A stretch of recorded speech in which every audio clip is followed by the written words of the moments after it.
Исәнмесез, эфирда яңалыклар чыгарылышы, студияда Лилия Гатина, алга таба кайбер темалар турында. Казан фажигасыннан соң фонтаннар игътибар үзәгендә шулы су кырылмаларында куркынычсызлык чаралары күреләме? Урамда эссе карбызларның иң популяр вакыты. Тәмле карбызны ничек сайларга? Музыка балалар өчен аквагрим, пулау һәм яхшы кәеф, яр чаллыда ишек алды бәйрәмнәре башланды.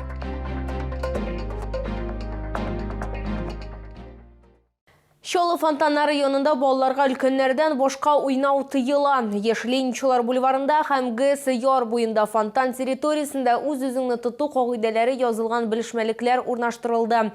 Исегезгә төшерәбез, шушы көннәрдә Казанда коры фонтанда бәхетсезлек очрагы булган иде. 6 яшьлек малайның аягында 3 бармагы өзелә. Аларның икесен табиблар тегә алган, шуңа бәйле рәвештә бөтен республика буенча су кырылмаларының тоталь тикшерү эшләре башланып китте. Чаллы фонтаннарында хәлләр ничек, ял итүчеләр куркынычсызлык кагыйдәләрен үтиләрме? Лилия Хабибжанова рейдка чыкты. Вот с мамой они были, вот сейчас с бабушкой мы пришли. Фая Мөхәммәтшина оныклары белән әзерләнеп килгәннәр. Купальник, сөлге, алмашка киемнәр барысы да бар. Тәүбә мәчете янындагы фонтанда беренче тапкыр гына уйнамыйлар. Балаларга бик ошый. Фонтаннарның зыянын күрмим ди әби кеше. Думаю, не опасно. Я лучше сандалии.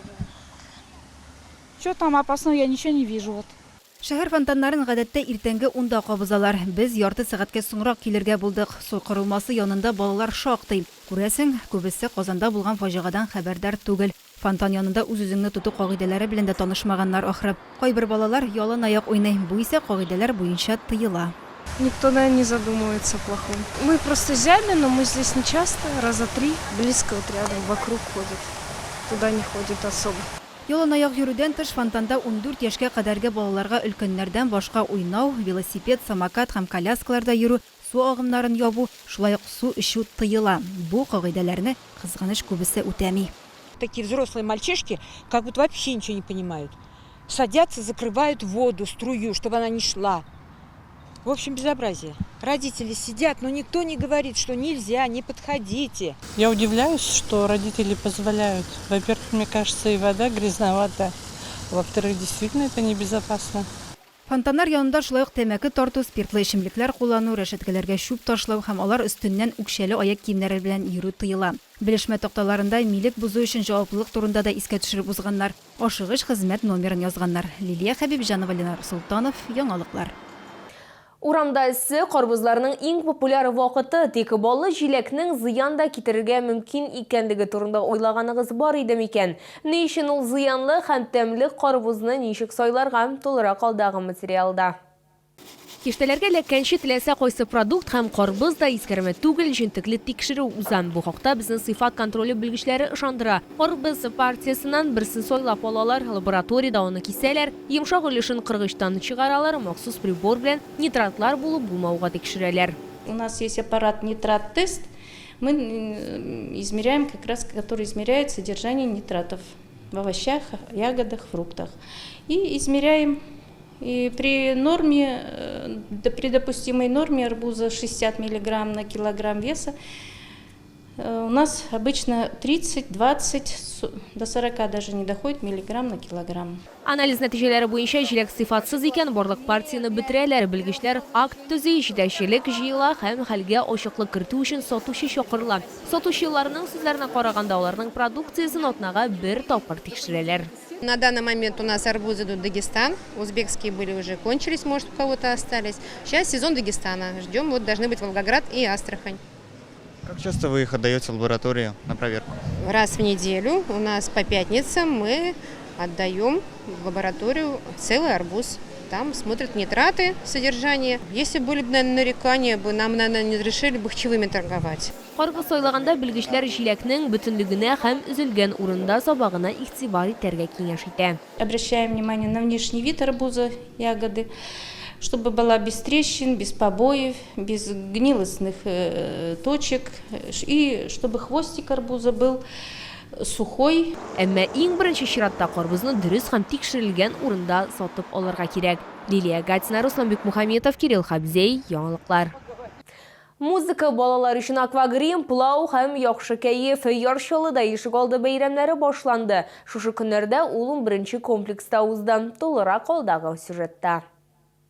Біздің ишек алды программасы кысаларында 11-нче комплекста эшләр апрель айында ук старт алды. Территорияны төзекләндерү барышында юллар яңартылды, яктырту баганалары, каты көн күреш калдыклар майданчыкларын урнаштыру урыннары билгеләнде. Эскәмияләр һәм урыналар куелды. Балалар өчен уен һәм спорт элементларын урнаштыру тәмамланып килә. Хәзерге вакытта 11-нче микрорайонда 16 йортны үз эченә алган 9 ишек алдында программаны тормышка ашыру тәмамланып килә. Кешеләр белән сөйләшеп, матур гына эшләрне башкардык инде.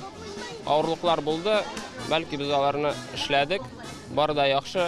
Бу мондый бәйрәм беренчедән күргән юк.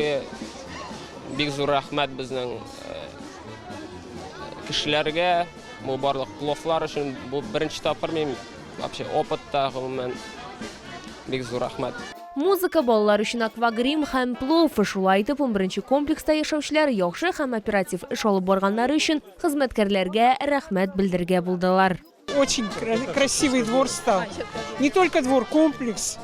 Чисто стало, красиво. Приятно посмотреть. Мы давно хотели, чтобы у нас были тротуары, дорожки ровные, красивые. Раньше было с коляской очень плохо пройти. Сейчас прямо гулять одно удовольствие.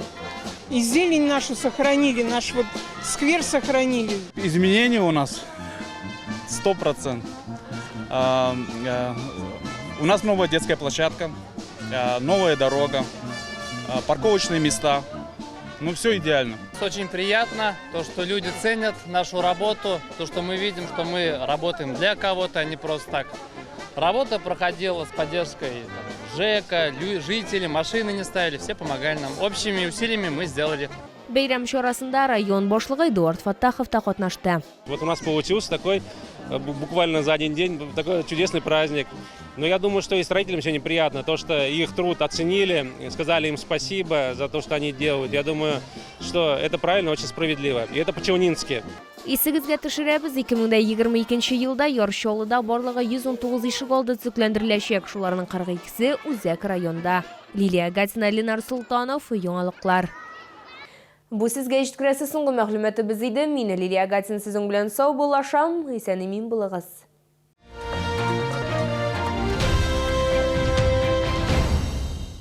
Набережно-Челнинский филиал университета и колледжа ТИСБИ ведет прием по программам высшего образования, бакалавриат, магистратура и среднего профессионального образования, колледж, на очное, очно-заочное и заочно-дистанционное обучение по 31 августа 2022 года. АО «Ремдизель» требуются электрогазосварщики, фрезеровщики, слесари, контролеры, водители, наладчики, токари. Оплата достойная, соцпакет, широкие возможности для развития. Телефон 30 64 73.